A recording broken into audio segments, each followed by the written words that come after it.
Hello friends. After going through all the details of different hardwares, register transfer notations, now we are ready to design a controller. In this video, we'll start designing a controller or control unit using hardwired approach that can solve Booth's algorithm for two unsigned binary numbers. Don't be scared. Please pay attention. I will try to make this video as simple as possible. Since we have 10 different steps to follow, so one video will not be sufficient to cover all the details about hardware control unit. In this video, we'll discuss half of the steps, and the next video will discuss the next few steps to solve the example.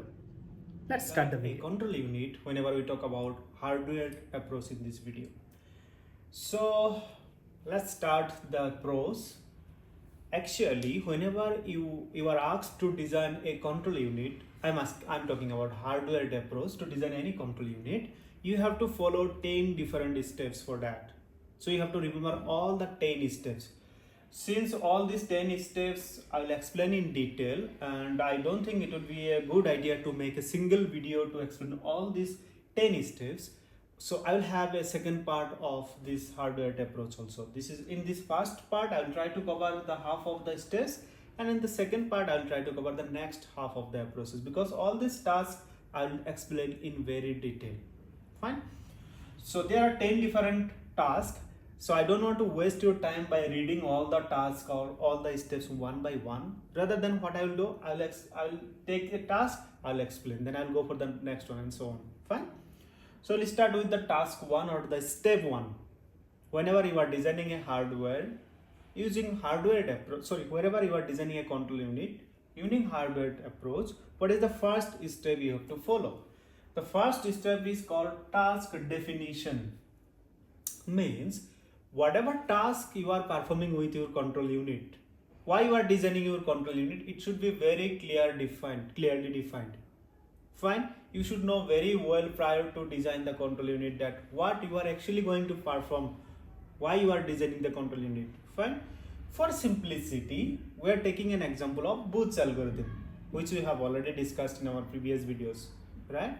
Booth's algorithm is basically used to perform unsigned binary multiplications. We already know that. Suppose our task is very clear to us. Our task is to design a Booth's multiplier to multiply two 4-bit signed numbers. So first step is done, task definition. So we have the task. Task is to design a control unit that can perform Booth's multiplication, 4-bit signed numbers. So step 1 is very clear, task definition. Now we'll go for the step 2. Step 2 is trial processing section. Now if you remember in my last video, I told you about processing section. I told you in CPU we have two broad teams, or we can divide our CPU broadly into two parts. One is processing section and second one is control section or control unit, right? Processing section, in that video I told you processing section deals with all the hardwares which are there in your system or CPU, and control unit deals with all the control signals to control these hardwares. I discussed in the last video. Now trial processing section is the second step for hardware control unit. What is trial processing section? Here we'll try to figure out the major hardwares, small hardwares we need to perform the operation. Not all the hardwares, only the major hardwares. So major hardwares for what? To perform the specific task which you already defined in step 1. So what is the task? Booth's multiplication. Now for Booth's multiplication, what are the major hardwares I need? What are the main components I need? So for Booth's multiplication, I know I have something called multiplier. To store multiplier, I should have one resistor. So this is resistor for multiplier. M is for multiplier. Fine. I need one resistor to store multiplicand. So Q is to store multiplicand. I know I have one resistor in Booth's algorithm that initially stores all zeros. A equals to 0, 0, 0, 0. Can you remember that? So again, these resistors are nothing but hardwares only, right? We know already. So this resistor M will contain multiplier, Q will contain multiplicand. This A will contain initially 0, 0, 0, 0, and later on we know what to do with A. So I need at least three resistors to store MAQ. So these are the three basic registers or general purpose registers. So apart from that, we know in Booth's algorithm we have something called count also, right? So initially the count is the number of bits. It was 4, then again decremented by 1. So like this, every time we decremented and we compared whether it's 0 or not. If it is 0, we stopped, otherwise not. Can you remember that? That means to store my count also I need one register. So this L register is dedicatedly used to store the counts, which will be initially 4 because we are dealing with 4-bit signed numbers. So these are the 4 general purpose registers I need, M, A, Q and L. I think you understood why I need these 4 registers. Apart from that, what else I need? What is the main condition in our Booth's algorithm? If you see, we have what? Q minus 1, Q 0. If it is 0, 0 and 1, 1, we don't do any arithmetic operation or addition or subtraction operation. Directly we go for shift operation, right? If it is 0, 1, we add. If it is 1, 0, we subtract. Means if it is 0, 1, if Q0 and Q minus 1 is 0, 1, what we did? A equals to A plus M. If it is 1, 0, then we did A equals to M minus M, right? In the Booth's algorithm. If you don't know Booth's algorithm, I will suggest you to watch my previous videos where I explain Booth's algorithm very well. So these are the major conditions I have. To satisfy these conditions, I need one adder subtractor also that can perform A equals to A plus M or A equals to A minus M also. So these are the 4 major hardwares I need. 4 different general purpose registers and one adder subtractor. So I have drawn this thing. Now one thing you have to notice from here. For M I have 4 bits, right? 0 to 3 because I am dealing with 4-bit numbers. For A also I have 4 bits, initially 4 zeros. For Q I have taken 5 bits here. So this is a little bit confusing, right? Why 0 to 4? Why not 0 to 3? Because in Booth's algorithm what we have? We have something called Q where we will store the multiplicand, and also we have something called Q minus 1 also, which will be initially 0. Can you remember that? So for simplicity, what we are doing, we are not taking any other register just to store 1 bit. We are not assigning any other Q minus 1 register here, right? We don't have here. So rather than that, what I am doing, in Q only I am taking 5 bits. 1 bit will be used as Q minus 1 and rest all bit will be used as Q. Means this Q naught is nothing but Q minus 1 in the algorithm and rest all is Q. So out of 5 bits, 1 bit is for Q minus 1 and all the other 4 bits for Q. I hope you understood that. And in L, why only 3 bits I have? 0, 1, 2, all where I have 4 bits here, 5 bits also you understood, but why only 3 bits here in L? See, what is the major purpose of L? To store the count. So what is the initial count or the maximum count I have for this algorithm? I have 4. I have to store 4. Now to store 4, how many bits I need? 3 bits are sufficient to store 4, right? What is binary 4? Can you tell me? 1, 0, 0, right? 1, 0, 0 is 4. So to store 1, 0, 0, how many bits I need? 3 bits I need. 3 bits are sufficient to represent number 4. So that's why I have taken 3 bits here. Fine. And then to perform any addition or subtraction, inputs will be coming from A and M, and the output will be going back to A because A equals to A plus M or A equals to A minus M. Fine. And then one connection I have from A to Q. Why? Because we know in Booth's algorithm we perform shift operation also, right? And the shift operation is A and Q, C, A, Q, right? So A and Q will perform the, sorry, not C, A, Q. We have A, Q. So A and Q we have a connection to perform the shift operation. So we'll discuss all these things in detail in upcoming steps. So I hope this step is clear. Again, this 4, 4, 4. So don't be confused. This 4 is nothing but this connection or this bus is able to carry 4 bit of information, 4 bit of information, 4 bit of information, nothing else. Fine. So we'll go for step number 3 now. Step number 3 is register transfer description of Booth's multiplier procedure based on the processing. Means we have the algorithm. This is the Booth's algorithm. Fine. We have this algorithm. Now from this algorithm, we have to convert this algorithm to RTN or register transfer notation so that my processor or my CU can understand it, right? We have to transfer it to some machine level instructions. So this machine level instruction is nothing but RTN, which is very simple. How to do that? Check it. What we have in the algorithm, first we have A equals to 0, Q minus 1 equals to 0, M is equals to multiplicand, Q is equals to multiplier, and count equals to 1. Count equals to N. So I have to initialize all these things first, right? So how to do that? So I will declare the registers like this. I need A to store 4 bits, M for 4 bits, Q for 5 bits. Why 5 bits? I told you 1 bit for Q minus 1. I am not taking Q minus 1 separately here. Then L for 3 bits.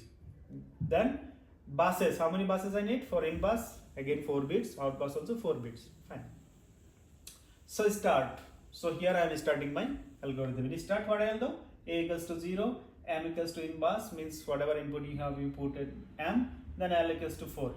Then Q1 to 4 I am taking as input. This is multiplier, this is multiplicand. In multiplicand, bit number 1 to 4 is assigned for multiplicand, and now we know bit number 0 is nothing but Q minus 1, which is initially 0. So this is Q naught is 0 here. Fine. After that, what I have? I have a loop.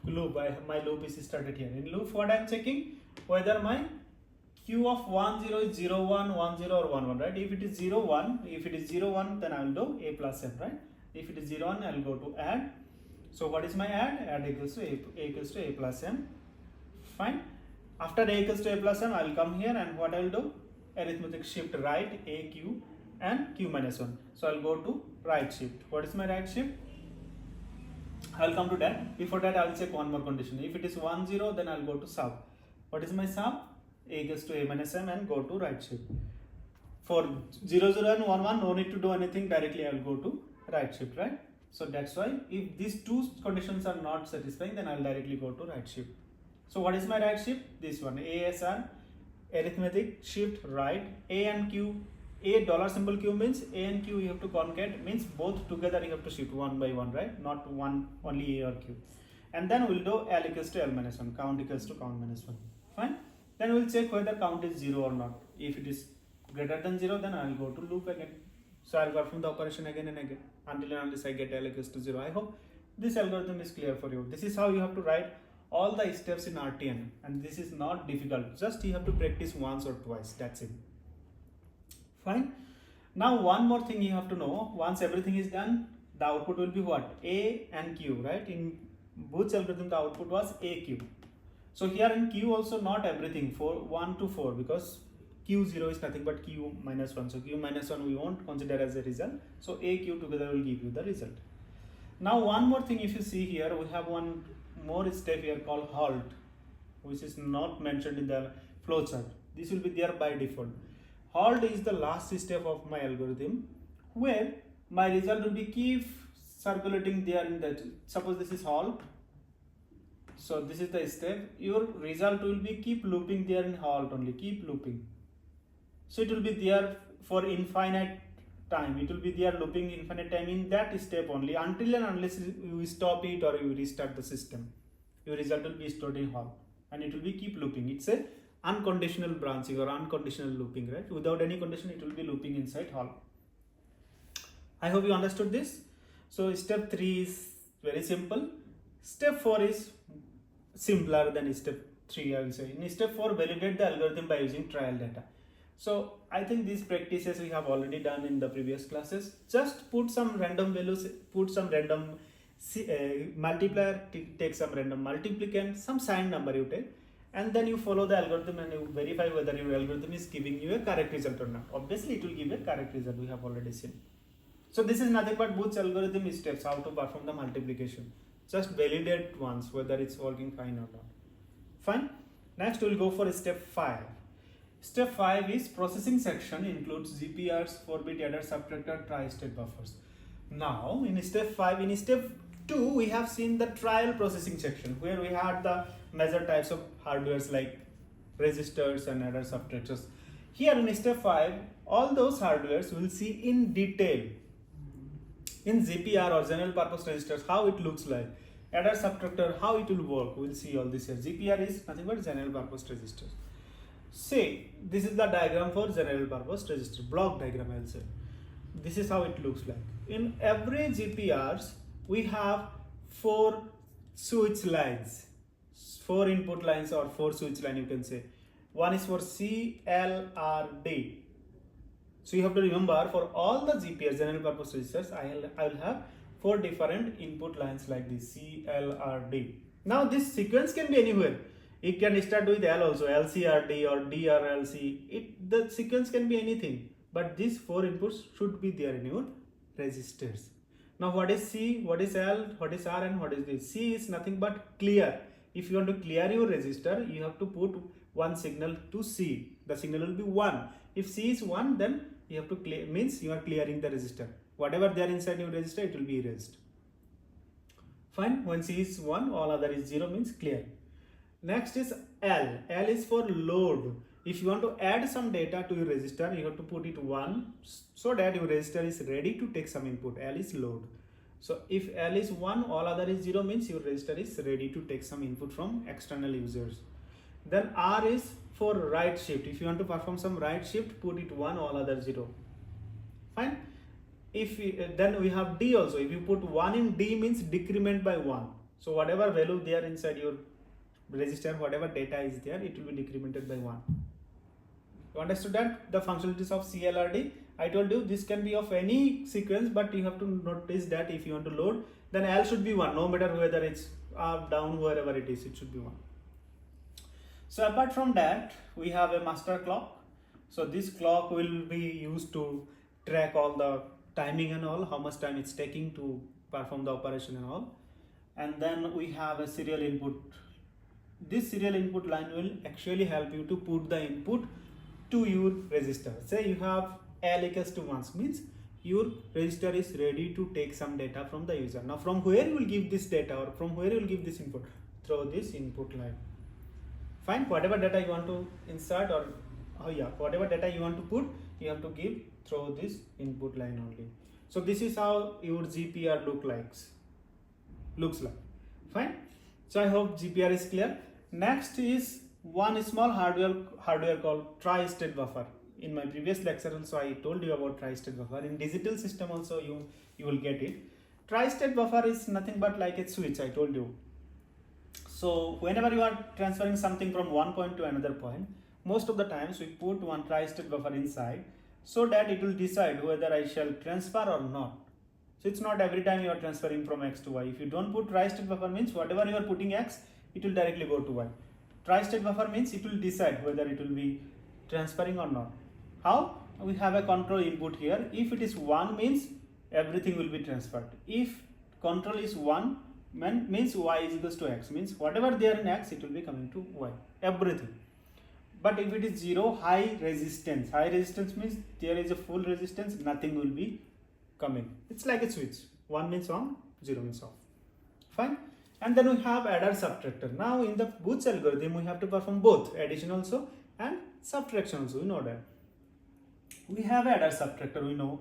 That means somewhere I should have a control point that will tell me whether I have to perform addition now or subtraction, because both the operations are there, right? So for that I have a control input. If this is 1, I will perform addition. If this is 0, I will perform subtraction. If it is 1, L plus R. If it is 0, L minus R. So I hope you understood this step number 5, where we have discussed in detail, a little bit in detail about the processing section. Fine. Now step 6 is one of the most important steps in your hardwired approach. So you have to be very, very careful. If you look at this diagram, you'll be mad. So whatever I am suggesting, please follow me and please listen to it very carefully. You can make a note also whatever I am saying. So in step number 6, the complete design of a processing section, establishing control points. So step 6 will tell you a complete design of the processing section. What is processing section? Set of hardwares. So this will tell you the complete design, how actually it will look like whenever you deal with Booth's algorithm. Fine. We have all the resistors, we have adder subtractor. This point will tell you how to deal with these all hardwares and how to generate the control points wherever my my control unit is ready, then where it will send the signal and at which clock pulse. So please pay attention. I will discuss it one by one. First of all, forget about this whole diagram, otherwise you will be confused. Forget it. We know in processing section, in trial processing section, what are the important hardwares I had? Just draw the only important hardware block diagrams, whatever I am saying. So I know from step 2 or trial processing section, I had M, A, Q, L and one adder subtractor. Forget about all these lines and all. So just draw this block diagram for M. A, Q and L. I don't have anything else. And this adder subtractor. Fine, I know these are the major things I need. Next, in our previous slide, we have seen for all the resistors, what are the important input lines I have? LCRD or LRCD, whatever we have, right? So LCRD, LCRD or CLRD. I told you this sequence does not matter. You can put anything. CLRD, LCRD, LCRD. So for all these resistors, you put LCRD everywhere. First, only the block diagram of these 4 resistors and this adder subtracted, then LCRD everywhere. So I think as of now, it's fine, right? This is not difficult. Now, we'll see the Booth's algorithm in terms of RTN. We have already converted to RTN, right? We have already converted to RTN. Now, in each clock pulse, we'll try to execute one instruction and we'll see how it looks like. So you have to remember this Booth's algorithm, then only you will understand the next part. So there, what I am doing in Booth's algorithm, initially I will make A equals to 0, right? So A equals to 0. I am taking something from in bus multiplier, then count I am making as L, then I am taking multiplicand also. So what I am doing, I am putting some control numbers, C0 or the first signal my control unit will generate to register A to make it 0. In the next clock pulse, maybe I will generate one more signal to get some input from user in the register M. This is multiplier. Next, what I will do, I will make my L equals to 4, count equals to 4. A equals to, this is nothing but the algorithm only, nothing else. I think I will do one thing, I will copy the flow chart here, it will be more easy for you. Just give me a second. I'll just make a copy here. Just give me a minute.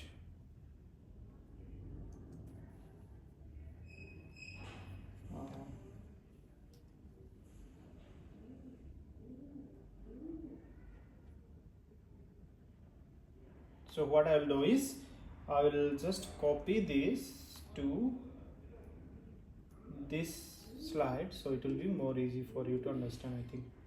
So yeah, if I can do it, it will be more easy for you to understand. Yes, I hope now it will be more easy for you. So see the algorithm what I have, A equals to 0, Q minus 1, so all these things I am doing here.